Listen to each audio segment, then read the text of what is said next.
and welcome back to the Educator.com's Adobe Premiere Pro CS6 in-depth training course. And in this video, we're going to go over the timeline panel. The timeline is this panel here at the bottom. It shows your sequences.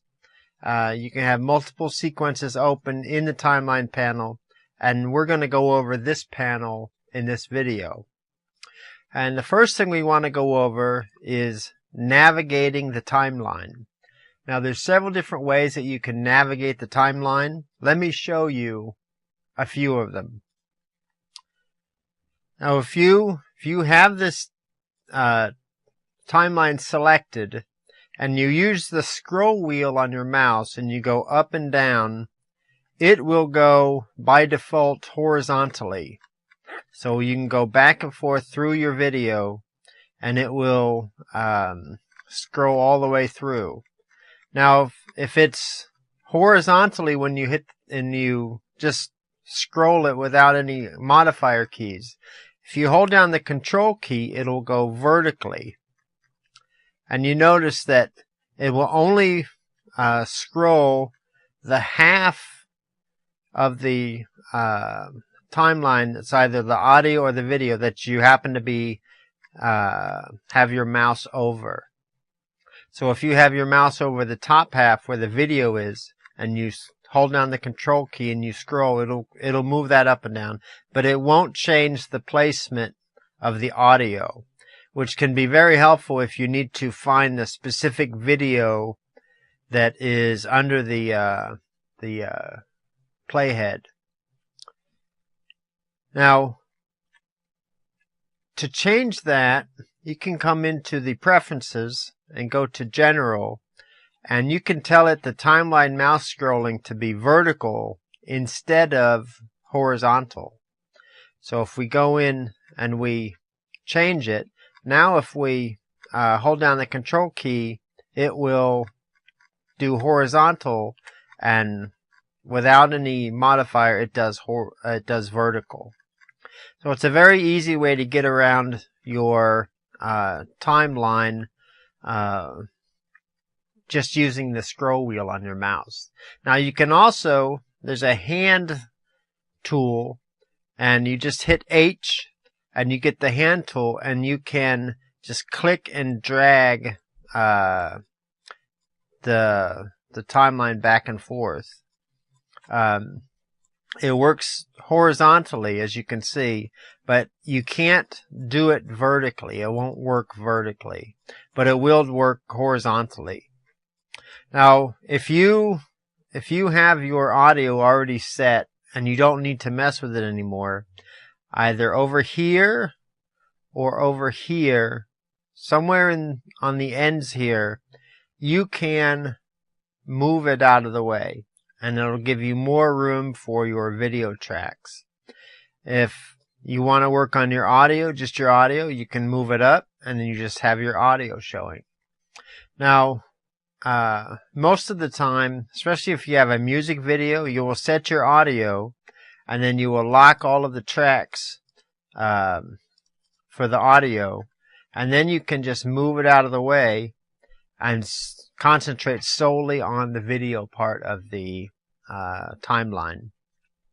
Now, the shortcut to get to the timeline, if you're on something else, is Shift 3.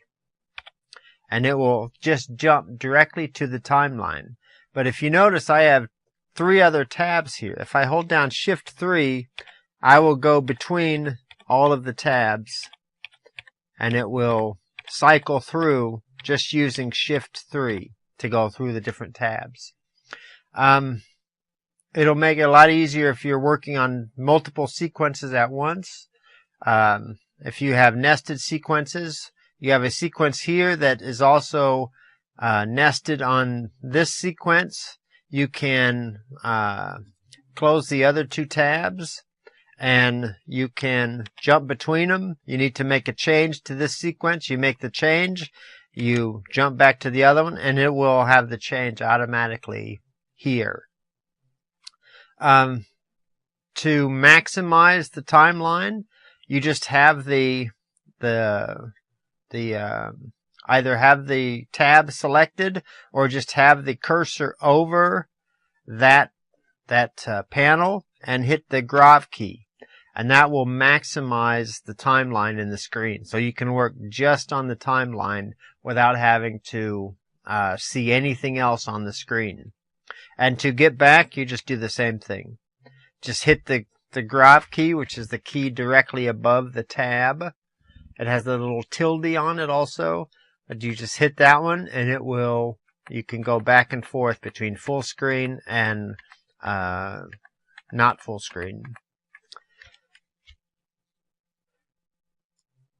Another thing you can do in the timeline is I'm going to maximize this so we can concentrate on just the timeline.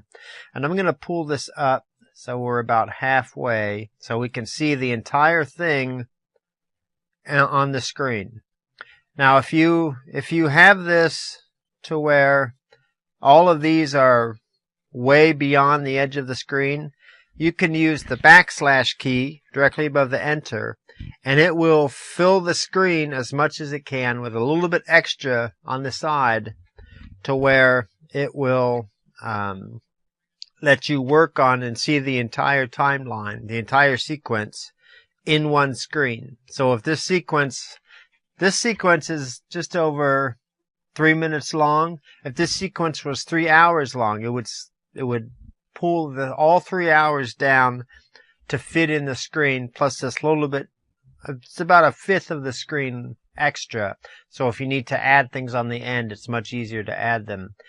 But again, just like the Graph key, you can jump back and forth between the two, and it just depends on how you want to view your sequence. Now, as you notice, when I did that, I used this little bar down here to go back and forth, and you can just click and drag it back and forth. But you can also, because you notice there are scroll bars here, but there aren't any down here. But these buttons here, these little square buttons, these are your zoom in and zoom out buttons. So if you click and drag that one to the right, you'll see that it's zooming in because it's making the section that you're looking at, this section here, smaller in the entire sequence. Your entire sequence is from here to here, and this is what part you're looking at right now.